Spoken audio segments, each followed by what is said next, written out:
The first DLC has hit Age of Wonders 4 with quite a ferocious impact. So what exactly is coming in the Dragon Dawn DLC? Well, let's dive in and find out. The first thing you'll notice when setting up a game is the Tier 4 realm preset, Scars of the Ashen War. This is a very inhospitable realm with few free cities and danger around every corner in the form of massive volcanic activity, pretty much covering the entire map. It also has the new Ashen War presence trait. There is a huge war between two groups of three powerful Elder Dragon-led factions. You'll be tasked with picking a side or going out on your own. Whichever faction manages to form an alliance with all the dragons, or all members of either alliance and wipes out the opposite side, will emerge as the victor of the game. If you're looking for a challenge, then this realm and presence trait are absolutely for you. Whichever side you choose, you'll be up against three extremely powerful Elder Dragon factions, and taking them out in combat or getting them all inside will be a massive challenge.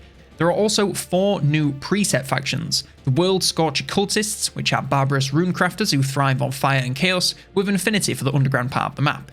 The Starbred Salamanders are ancient mystical lizards with a strong focus on settlement growth and magic. The Stormborn Draconians are a group of mystical lizard folk led by a powerful wizard king. And the Crocodile Corsairs are another barbarous group of ruthless pirates, raiding land and sea alike. All of these new presets have the lizard folk physical form, allowing you to give your populace a more lizard-like appearance. The DLC is also adding a couple of new tomes. First up, we have the Tome of Evolution. This contains text that will allow you to summon weak units that can evolve into far more powerful forms as they increase in level. There are also several enchantment spells for your new evolving units, as well as races in your faction to make them even stronger.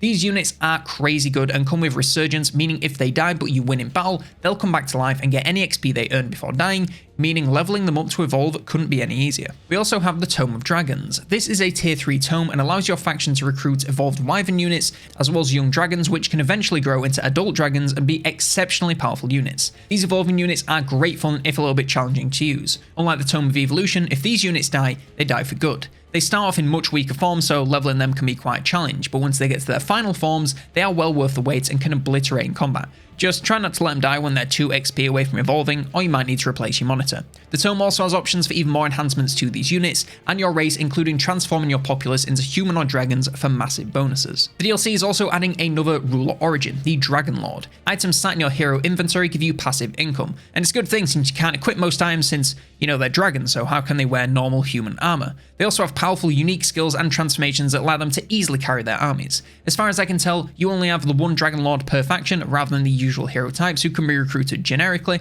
but if there's a way to do this that I've missed, let me know in the comments once the DLC drops, because a faction full of Dragon Lords, sign me the hell up. When creating your faction, you can pick one of the new Dragon Lord types for each of the affinities, and each come with their own unique powers and effects. And of course, there is loads of customization for these Dragon Lords to get them looking exactly how you like them. And that is everything new in Dragon Dawn. As I said, this is the first DLC to hit Age of Wonders 4, and in my opinion, it's a pretty strong start. This is one of the cheaper DLCs if you're buying them individually, and already you have plenty of content here to keep you busy for quite a few hours. The new scenario is fun and challenging, the tomes are super cool and offer great bonuses without being straight overpowered, and everything looks great and it's pretty damn cool to be leading a faction of dragonfolk. If you've already been enjoying Age of Wonders 4, I highly recommend you pick this one up since it just adds even more to the gameplay loop, which is already pretty top tier. Even if this isn't your sort of thing, this DLC should get you very excited for the future of Age of Wonders 4. This is a very high quality piece of content, even if it isn't exactly pure street. And that is everything we have for today. Like, subscribe, and if you're wondering how to actually play Age of Wonders 4, then check out this video to see my complete beginner's guide.